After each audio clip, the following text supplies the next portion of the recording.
สุขสวัสดิ์ Agriculture Zone Co Ltd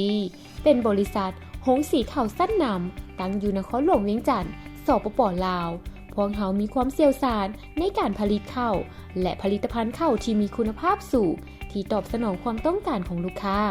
สิ่งอำนวยความสะดวกที่ทันสมัยและเทคโนโลยีที่ทันสมัยของพวกเขารับประกันว่าข้าวของพวกเขามีคุณภาพสูงสุด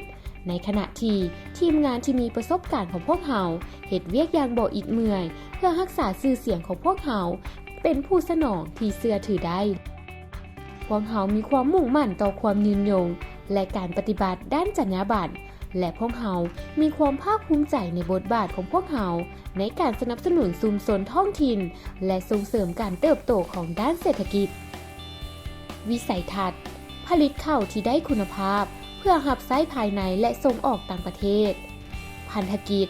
ส่งเสริมชาวเกษตรกรในการปลูกข้าวรับซื้อข้าวจากชาวนาและรับซื้อจากทั่วไปปรับปรุงและขยายหงสีข้าวให้ได้มาตรฐาน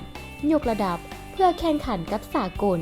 สร้างกลุ่มสหกรณ์ปลูกข้าวพัฒนาแนวพันธุ์ข้าวส่งเสริมการผลิตข้าวทางนาแซงและนาปีผลิตภัณฑ์และการบริการผลิตภัณฑ์ของพวกเราข้าวเหนียวข้าวขาวข้าวกำข้าวเหนียวกำการบริการนำเข้าส่งออกบริการควบคุมและกวดกาคุณภาพบริการหุ้มห่อและการติดสลากบริการขนส่ง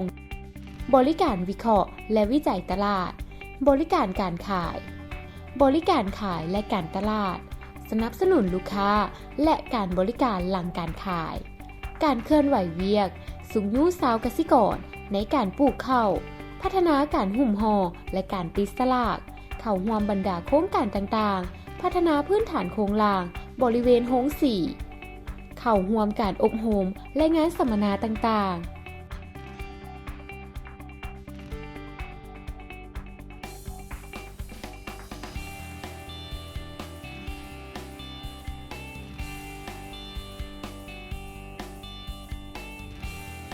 แนวทางและแผนการต่อหน้า